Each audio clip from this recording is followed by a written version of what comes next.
Hello guys, bersama saya lagi dalam ORAITNOPO channel terkini. Mesej daripada Perdana Menteri kita, Datuk Seri Anwar Ibrahim.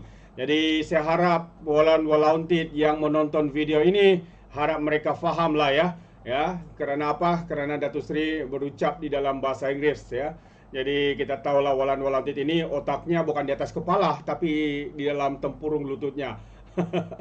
Jadi sahabat semua, sekali lagi saya ingin membawakan Anda mesej daripada Perdana Menteri kita dalam ucapannya sebentar tadi ya di dalam Persidangan LAWASIA yang ke-37.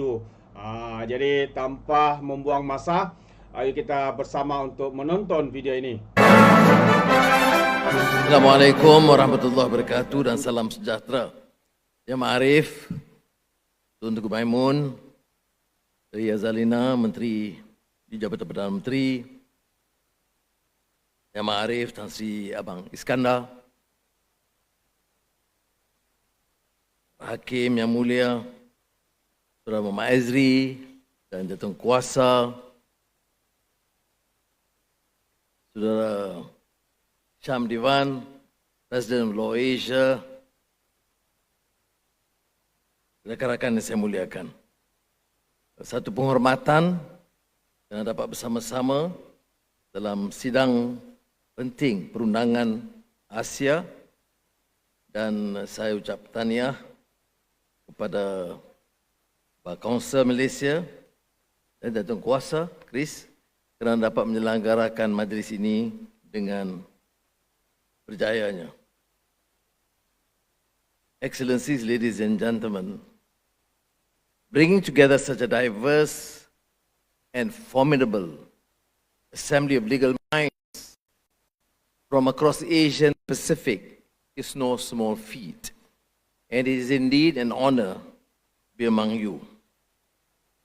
I would like also to acknowledge the presence of distinguished members of the bench, not the least of whom the holder of the country's highest judicial office, CJ Tun Tengku Maimun.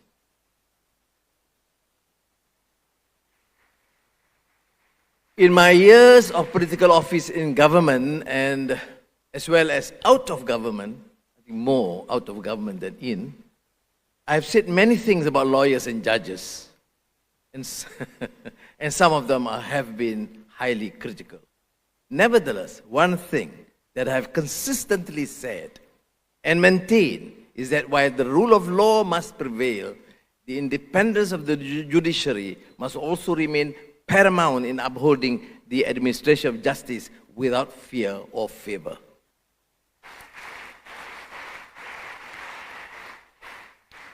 I need not cite the plethora of judicial precedents and authorities to reiterate my unwavering support for the imperative of judicial independence, which is subsumed under the doctrine of separation of powers.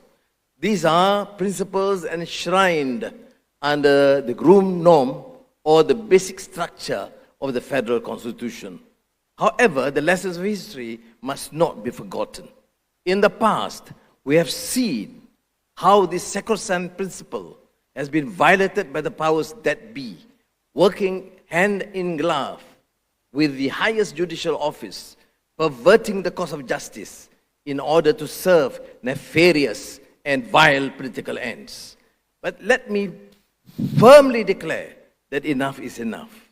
That era is over and gone, and that we will never allow such abuse and violations ever to happen again.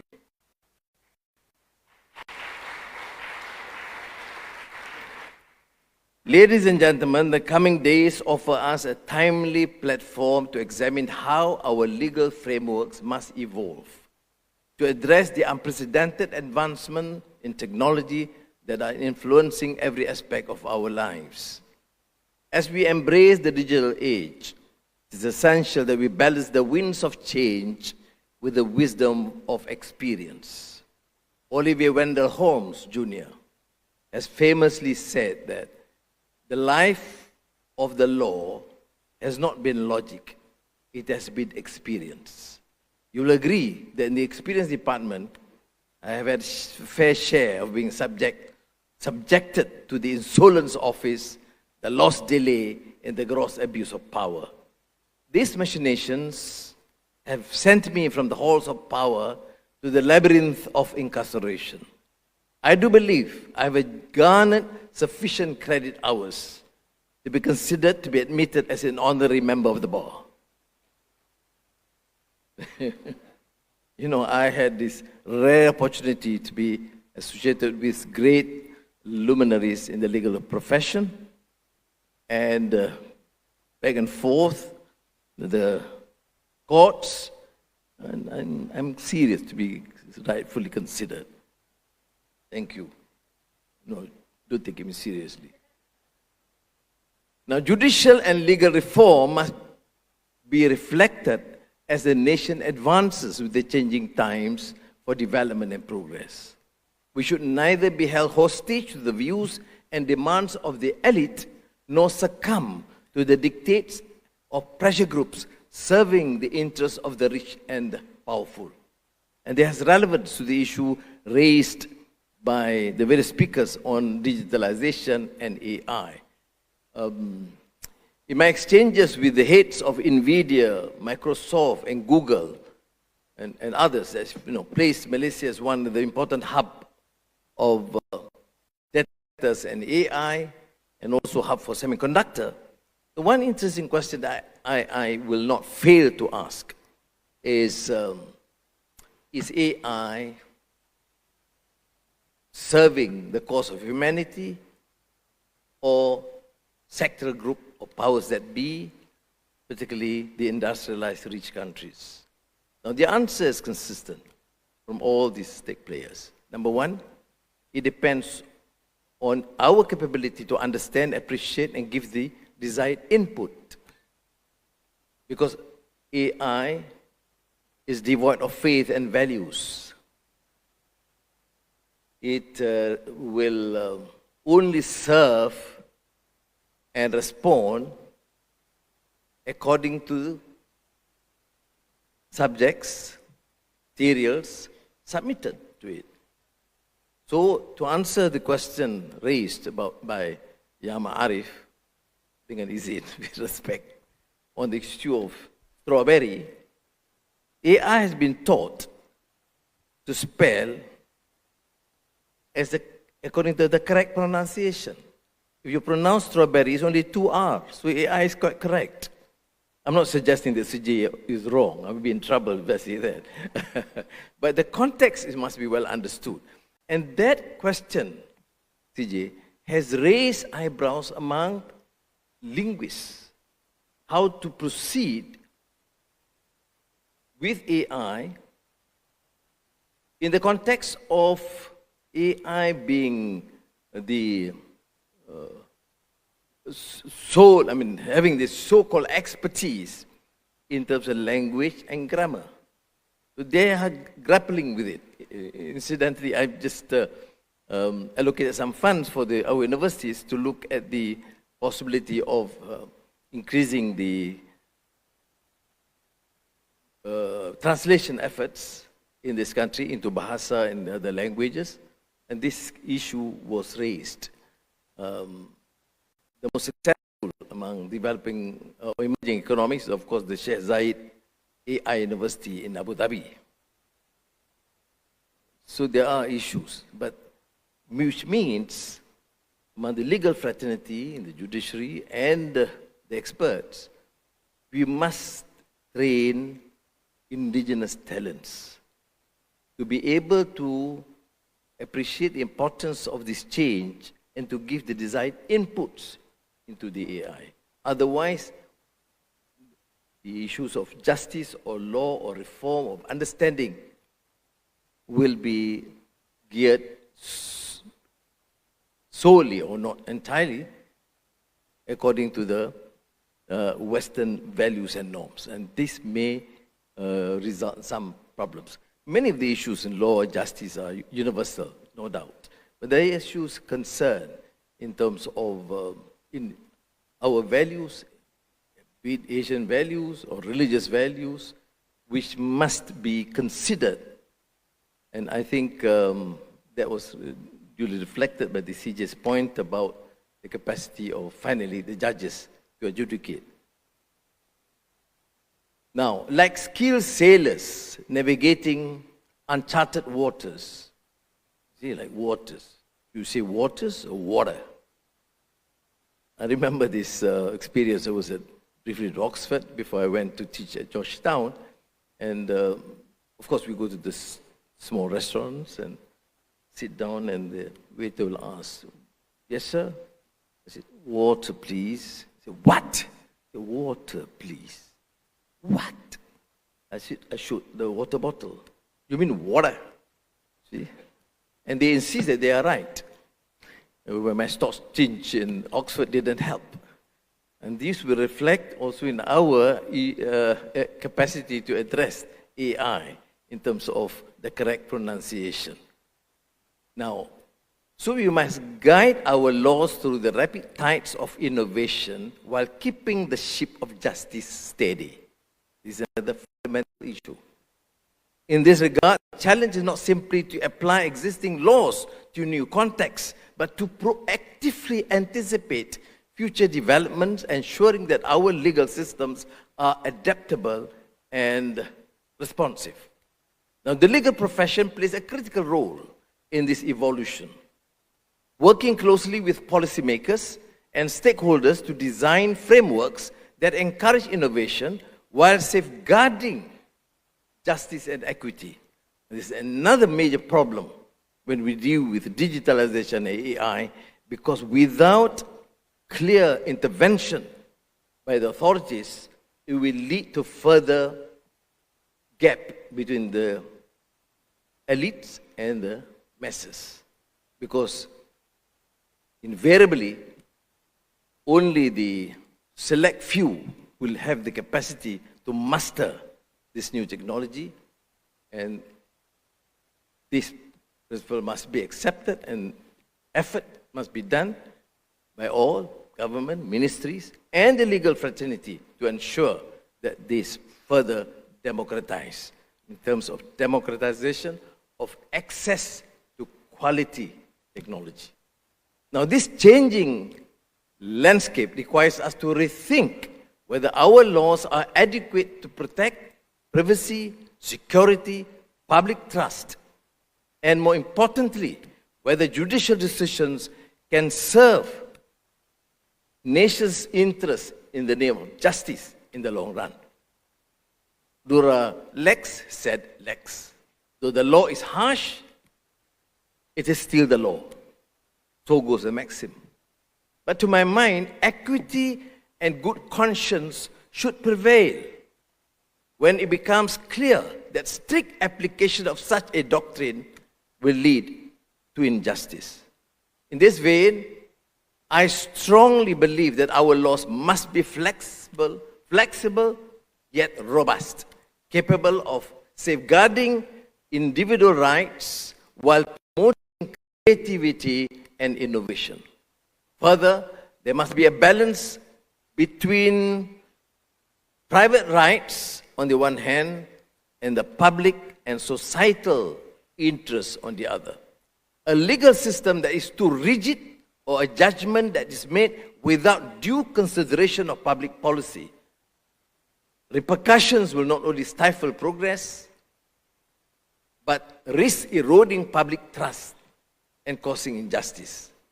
By way of comparison, in other jurisdictions, such as Sharia law, the doctrine of istihsan or equity allows for juristic discretion when and if it serves the cause of justice. In making this call, I do not even for a moment suggest that the law of chaos and uncertainty rule the roost, rather than striking the right balance is essential to ensuring that our judicial and legal systems remains dynamic and robust. As Roscoe Pound, renowned for sociological jurisprudence, once said, law must be stable and yet it cannot stand still. Hence, all thinking about law has struggled to reconcile the conflicting demands of the need of stability and the need of change. In this regard, by way of example, many jurisdictions in advanced economies have moved with the times to balance between the freedom of contract and the demand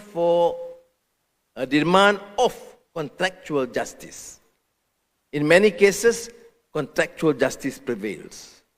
The broader context of applying such a principle is that it could well cut across adjudication in matters pertaining to the law of torts, as well as trust and equity, or even constitutional and administrative law. While lawyers are professionally bound to serve their clients to the best of their ability, I've seen it in my case, Mark Trowell is there, it is crucial to let conscience be our guide, ensuring that fairness, truth, and the rule of law remain at the core of every decision. In other words, lawyers do have a higher calling, that is to uphold justice, which is a duty enjoined by the spirit of the law as well as rich tradition. Whether in the bar or the bench, the spirit of the law and the demands of justice must never be lost. As the saying goes, fiat justitia ruat caelum. Let justice be done, though the heavens may fall. Heavens have never fallen, but justice has failed on many occasions. A maxim, though common enough, yet it bears constant reminding. Now, presiding over cases, especially under immense pressure, and while navigating sensitive issues, requires tremendous courage.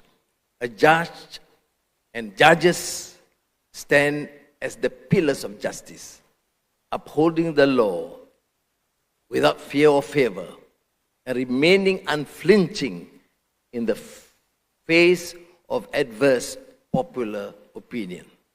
Now, cynics will say, leave that job to the politicians, for they are practitioners par excellence in playing to the gallery. Now, in all earnestness, I say this should not be so. Even for politicians, if they are indeed true to their calling, which is to serve the rakyat for the greater good of the nation. Many times, though, decisions have to be made, but do we make them for succumbing to the political expediency in order to become popular, or do we take the bull by the horns?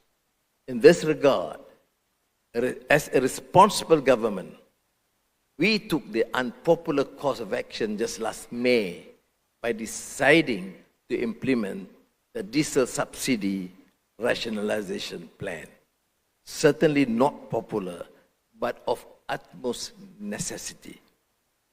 Otherwise, we'll continue to subsidize the rich together with the obsolete rationalization program. Rather than merely playing lip service while doing nothing because of the fear of being unpopular, as previous governments had done, we walked the talk to summon firm political courage to do what our moral dictates demand. In this vein, being committed to the highest standards of responsibility and accountability and to social justice, will continue to proceed boldly on the course of structural reform. Not doing so would be a dereliction of the moral duty of good and responsible governance. As digital trade continues to expand, it is crucial that we develop regular frameworks that facilitate cross-border data flows while ensuring robust protections for privacy and data security. In addressing these challenges, we must balance innovation with regulation, fostering consumer trust and supporting the legal recognition of electronic transactions in the global economy. I'm proud to note that Malaysia has established a digital ministry to lead our nation's digital transformation. And thank you, because the Malaysian Bar has been a proactive partner in this effort, offering its expertise in shaping the regulation of artificial intelligence and other emerging technologies. This partnership highlights how the legal profession can play a vital role in shaping Malaysia's digital future. Excellency, ladies and gentlemen, I look forward to recommendations on the comprehensive digital roadmap, taking into consideration the issue of justice and equity and values, because that will guide the legal sector's progress and ensure its continued relevance in an increasingly digital world. Malaysia is advancing rapidly in digital transformation, gaining recognition as a hub for critical, cutting-edge technologies in Southeast Asia. Additionally, we must engage in multilateral dialogues to forge international agreements that foster economic growth while fortifying our legal institutions. I call upon esteemed members of the legal fraternity across Asia and the Pacific, through LAWASIA, to harness our shared values and diverse perspectives as we work together to address the cross-border legal challenges of the digital age. I've just returned, as you know, from the ASEAN Summit in Vientiane, where I met leaders from Premier Lee Chiang to Prime Minister Modi to others, ASEAN and our neighbors, including Secretary of State Anthony Blinken. Of course, we discussed, among others, issues of digitalization and challenges of AI. And we are fortunate, despite our strong views on the issues of humanitarian values, of the hypocrisy and the contradiction between the treatment of Ukraine and Gaza, and our strong rebuke against, again, the issue of hypocrisy in allowing gross atrocities in Gaza. We still had a very cordial meeting with Secretary Anthony Blinken, and Malaysia remains a very attractive destination for foreign investments, those China, India, but more so United States of America. And that, I believe, is partly due to political stability and a trust in the judicial system and an efficient manner in conducting the affairs of our government. So sekali lagi saya ucap terima kasih kepada Majlis Peguam dan LAWASIA, dan doakan mudah-mudahan kejayaan besar dalam mencapai natijah yang bermanfaat bagi negara dan dunia. Assalamualaikum warahmatullahi wabarakatuh. Terbaik sahabat semua, itu dia ucapan daripada Perdana Menteri kita ya di dalam persidangan LAWASIA yang ke-37 di Hilton Hotel Kuala Lumpur. Semoga apapun ucapan ini dapat difahami oleh mereka yang hadir. Jadi terima kasih sahabat semua. Sekiranya anda mau berikan sebarang komen, pandangannya, anda boleh berikan di dalam ruangan komen. Jadi izinkan saya untuk mengundurkan diri, dan seperti biasa peribahasa mengatakan tapapun keangkap 2 tahun keinginan. Dalam bahasa Melayunya, tepuk dada, tanya selera. Sekian daripada ORAITNOPO Channel. Kita berjumpa lagi. Bye-bye.